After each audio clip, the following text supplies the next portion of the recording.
January 27th, 1989.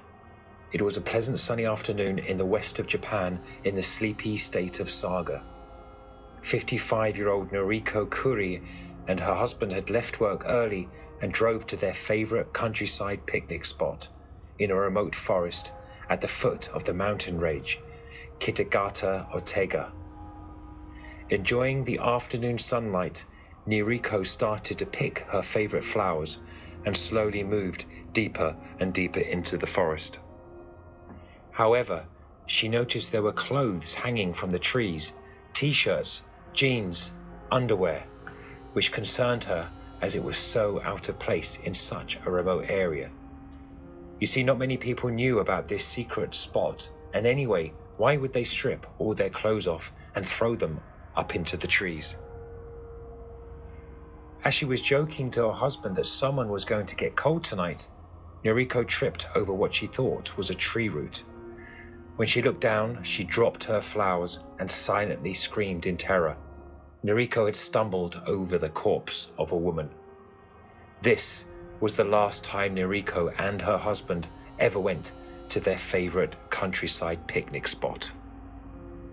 When the police arrived at the scene and searched the area further, they were chilled to find 2 more bodies. The bodies were soon identified, and according to their autopsies, 2 of them had died after being strangled. One of the bodies was little more than a skeleton at that point. Her cause of death could not be determined. You see, between the years of 1975 and 1989, the sleepy town of Kitagata in the Japanese state of Saga has been living in fear of a serial killer, and this brought the body count to 7. If that wasn't bad enough, it gets creepier. Each of the victims went missing on a Wednesday, and 5 out of the 7 were strangled. This is the unsolved case of the Wednesday Strangler. The first victim in this string of killings was Tomiko Yamazaki, a 12-year-old junior high school student who lived with her divorced mother in the town of Kitagata. On Wednesday, August 27th, 1975, Tomiko invited a friend to come over while her mother was at work. The friend went back home around 7 p.m, and this was the last time anybody would see Tomiko alive. When her mother returned home that night, she found that Tomiko was not there. It seemed her daughter had left in a rush. Tomiko had left her shoes behind and left the TV on. The authorities suspected that she had been abducted. 5 years later on Wednesday, April the 12th, 1980, 20-year-old Ritsuko Hayakutake disappeared from her home in the small city of Shiroishi. Like Tomiko, Ritsuko was also home alone during that evening. Her father and mother were at the hospital, while her brother was at work and her sister was sleeping at a friend's house. Ritsuko had earlier tried to commit suicide 2 times, but the family suspected that she had got in with the wrong crowd after her family received a strange phone call 4 days after she disappeared.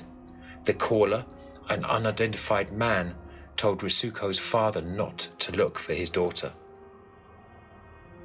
2 months would pass before a health company worker found Ritsuko's naked body hidden in a septic tank in Shiroishi's elementary school. 3 days later, on June 27th, after further investigation, Tomiko's body was found in the same tank. After these 2 disappearances had been connected, suspicion fell on a 29-year-old unemployed man who lived in Shiroishi. The man had dated Ritsuko previously and planned to marry her sister at one time. He also frequently went to the club where Tomiko's mother worked. His alibi the day Ritsuko went missing was weak. Ritsuko was last seen when she left her job at a coffee shop at 11:30 p.m. The suspect left a bar at 11 p.m. and apparently didn't come home until the morning. On September the 8th, the suspect was arrested for a sexual assault he had allegedly committed 3 years earlier. While he admitted to the sexual assault, he denied killing Ritsuko or Tomiko. The police compared his handwriting to a threatening letter Ritsuko's family had received. Although the suspect's handwriting was similar, the authorities let him go and dropped the case due to lack of evidence. The third victim, 27-year-old Shizuko Ikegami, went missing after leaving her job at a garments factory on Wednesday, October the 7th, 1981. Her body was discovered in a vacant lot 3 weeks later. Shizuko had been strangled to death with an electrical cord that was found around her neck. The fourth victim, Kumi Nishiyama, was an 11-year-old girl who disappeared on Wednesday, February the 17th, 1982. Kumi left school with some friends, but never made it home. Her body, partially naked, was found in a bag in some woods near her school the next morning. It was estimated that she had been strangled to death 10 minutes after she left her friends. The same day Kumi was murdered, a middle-aged man in a white car was seen near her school. The man tried pressurizing a woman at a bus station to get into his car, but the woman refused and threatened to call the police. Later, the man was seen talking to some junior high school girls. His car was also seen near Kumi's school around the same time she was murdered. The next murder would not happen for another 5 years. On Wednesday, July the 8th, 1987, 48-year-old Sumiko Fujisa got out of her work early to go party with some co-workers. After an hour, the women decided to go to another bar and invited Sumiko to come with them. Sumiko declined the invitation and left the store by herself. She never made it home and her family reported her missing. On Wednesday, December the 7th, 1988, 50-year-old Kiyomi Nakajima disappeared after leaving her house to go to practice volleyball at a sports center that was less than a mile away. 2 weeks into her disappearance, her husband received a phone call from a man who claimed that Kiyomi had been found. The man would not specify where Kiyomi was or how he knew her location.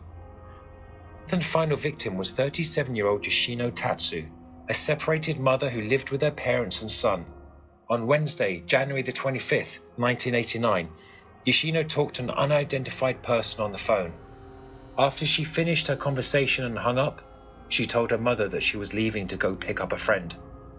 Her car was found abandoned in the parking lot of a nearby bowling alley later that day.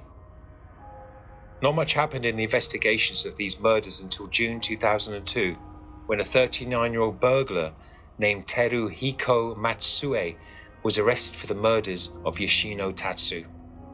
Teruhiko was arrested 2 more times in July for the murders of Sumiko and Kiyomi.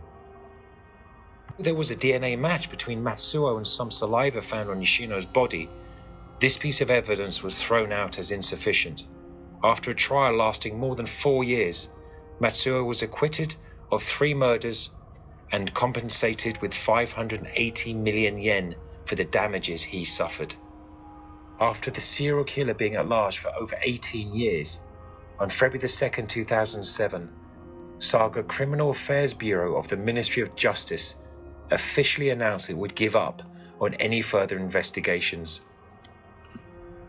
Detective Director Koichi Ishida and others say they were sorry for the bereaved families for the worst possible outcome to their investigations. The Wednesday Strangler still walks amongst us.